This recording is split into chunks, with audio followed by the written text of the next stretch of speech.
Doing bunker missions in Star Citizen can be quite challenging. As you can see, I'm flying a Cutlass Black. It is badly damaged. It has lost most of its wings, half of its laser guns, and its missiles as well. It's a wreck, basically. It's a disaster. Look at that. I can barely close the door. It's basically unflyable. So, gonna have to go to the station here, Everest Harbor, above Hurston, to get some repairs. And 2,000 Alpha UEC plus the restocking. That's basically a bill of almost 4,000 Alpha UEC, including the fuel. That is a lot of money, especially considering that neutralizing Jack Marchetti here is going to only provide me with 9,000 Alpha UEC, and I'm being scanned at the same time. So that is even wasting even more of my time. Alright, well, we're gonna wait for the last scan. I like the animation that we get to see in the comms, get to see the helmet, and basically the NPC. There he is. Thank you very much, my good sir. Alright, well, we are on our way. And we are going to be going for a different approach for this bunker mission here, because they've added extra turrets here. This bunker had 4 turrets, so there's no way I'm going to approach this bunker with a Cutlass Black. I mean, I tried to destroy the turrets. Whoa, whoa, whoa, whoa, what is going on here? Oh, I've lost complete control of my ship. No, that's this was supposed to be a smooth landing. It's a miracle I have not destroyed my ship here. What's going on? Try to place control here to get a little bit of upper thrusters. For some reason, my shields are holding on. Oh, there we go. Well, I managed to pull this off. I have no idea how. Anyway, there we go. Another happy landing. Well, not so much. The reason I think I lost control of my ship is because there's another of those storms here. Another reason why CIG tells us that we should get ground vehicles, because, well, those ships, as you can see, do not handle so well when we are having storms, but ground vehicles are going to be doing much better. So that's exactly why I am here at Stanhope, which is one of the locations, one of the ground locations, one of the outposts on Hurston. And I'm going to have to wait for my door to go down. Oh, it's clipping through the ramp. I hope it's not going to launch the ship in the air. Well, let's go and hope for the best. Oh, it is. Oh, okay, that's gonna be about it.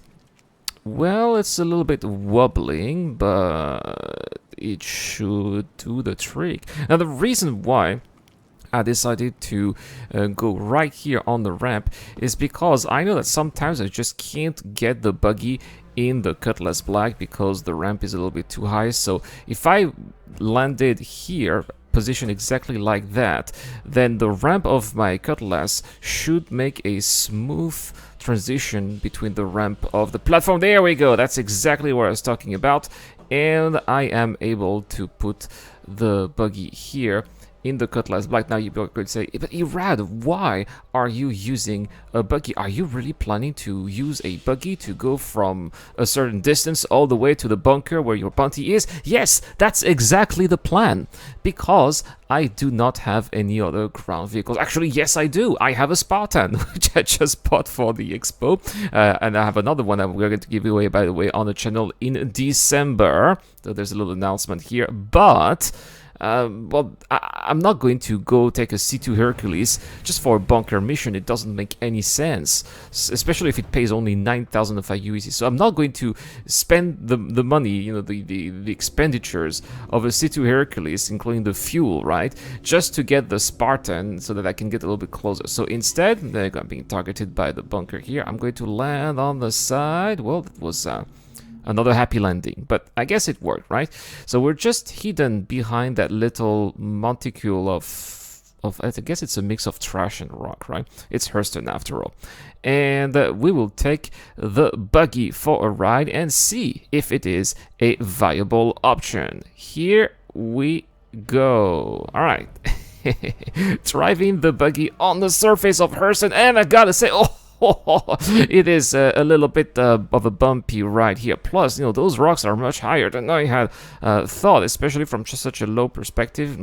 So I have no idea where I'm going, and I'm going to take the third-person view to have a look a little bit better. Also, I think that it's going to avoid me from throwing up, because the first person view in the buggy, it's not really the most comfortable thing ever. Anyway, I saw the bunker right there behind those tall cacti, so we'll try to go, but I'm gonna have to avoid. There's a cluster of rocks here. I'm gonna try to avoid. Whoa, whoa, whoa, whoa, whoa. Nice little maneuverability here, by the way, by the buggy. And I think that I'll try not to damage it, because these things are fragile. They blow up very easily, so I'll try to. I think it's going to be a smooth ride from here all the way to the bunker that we can see from here. So we'll give it maximum power, full speed right here with the buggy, and you can see that the acceleration is quite slow.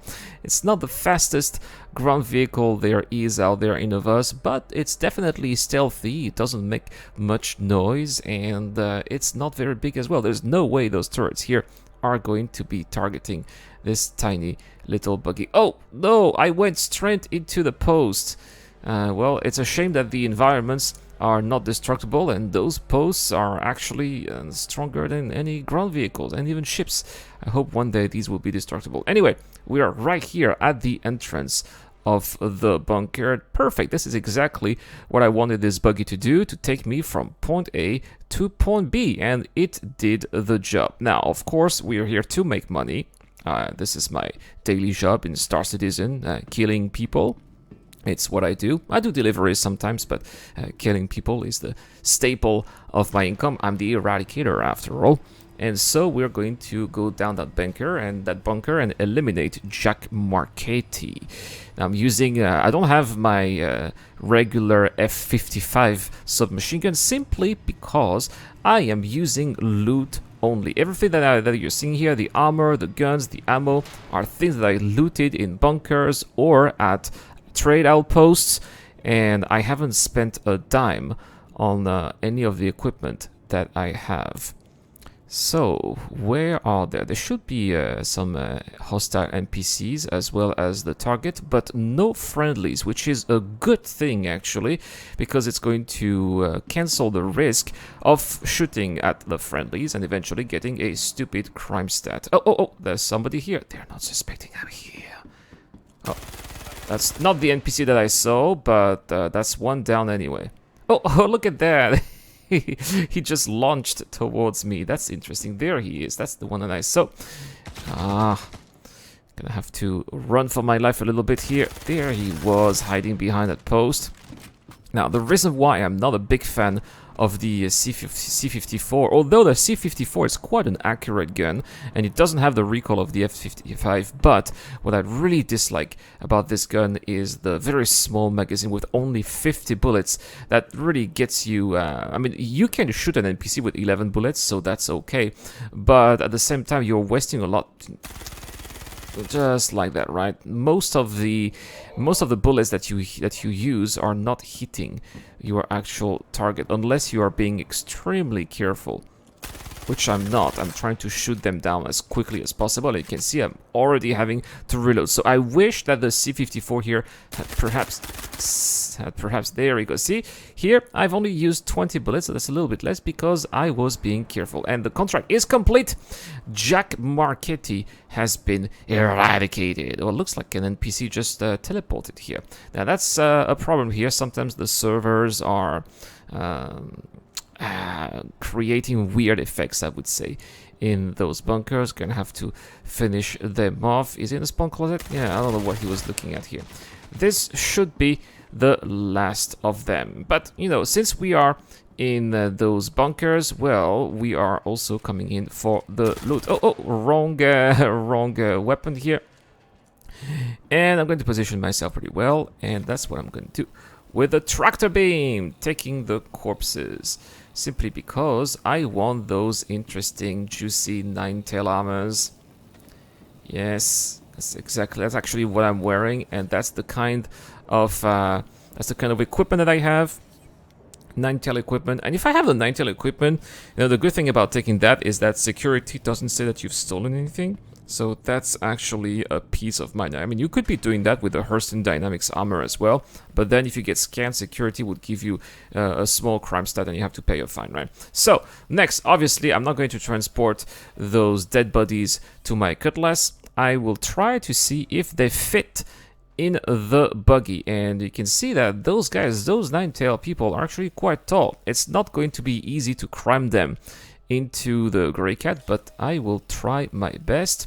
I think that if I manage to put them upside down with a head first, it should be able to fit on the passenger seat. I'm gonna give it a couple of tries, and almost there, almost there. All right, one more here. Yeah, look at that, perfect. Oh, that's amazing. That's exactly. That's exactly what I had in mind. Well, we'll see. I mean, one is okay, but I'm going to try to be a little bit greedy here. We'll bring two. I tried three. It's impossible, but two of them here. And now the problem is I really wonder how I'm going to drive this thing. Oh, yeah. Look at that. Perfect. What a great utilitarian tiny vehicle. Why wouldn't you buy a Greycat Buggy? Anyway, now we're going to try to enter the driver's seat. All right. Oh, well, I'm not going to be able to see much, so we'll be using the third-person view again. And where is my ship? I have no idea where my ship is. Gonna have to see, is there a marker somewhere? Okay, it's over there. All right, so I'm gonna have to make a right turn about behind this little mount there. All right, here we go. Here we go. Oh no, the post again. Oh.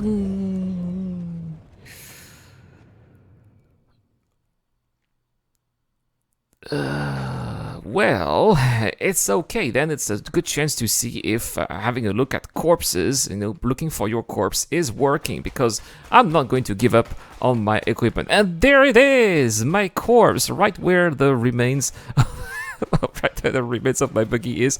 Hello, me. I'm going to loot myself then. And, well, we'll first start with the legs. I really wonder if it's also going to bring in the... Yes, it is bringing all the equipment that I had, including the melon and the helmet that I stole from the bunker here. Wonderful. Wonderful. So, you know what? I haven't lost everything, actually. I have my equipment again, my guns again. And I got my money. I mean, I wasted a lot of time, obviously, to do that. But here we go. Oh, didn't work. Why is there a helmet here on the front? Let's loot the helmet again. That classic nine-tail helmets with the red eyes. Even though I'm not a nine-tail, I'm doing that to infiltrate. It's a trick to trick NPCs. Anyway, that's basically it here. And now I'm going to go back to my cutlass. Here we go, and that's it for this video, guys. Thank you so much for watching. I hope you had fun enjoying some buggy gameplay, something that we don't often see on the channel. But let me know in the comment section down below, guys, to get a chance to win, of course, a prospector. All you have to do is to subscribe and answer the question right here. Have you ever used a buggy, or do you use ground vehicles on a regular basis? Let me know in the comment section down below. Also, thanks to Dr. Forbin and also Amorgraphus. We got a lot of things on Discord as well. And for example, we got this Retaliator and an Argo Cargo as well. So all you have to do to get a chance to winning that is to get to my Discord channel via the YouTube join membership or the Patreon program. That's all for this video, guys. Thank you so much for watching. Have a wonderful day. This is the Eradicator. I'll see you guys later.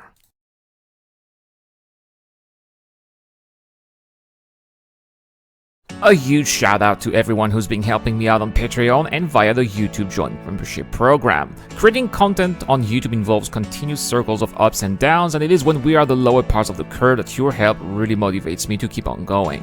Your contribution really does make a difference, which is why in return I try to give back by offering backers access to my private Discord channel, automatic access to exclusive giveaways, or answering your questions during the show. You can help me out with as little as $1 a month, and any help is greatly appreciated. Thank you very much for watching again. This is the Eradicator. I'll see you guys later.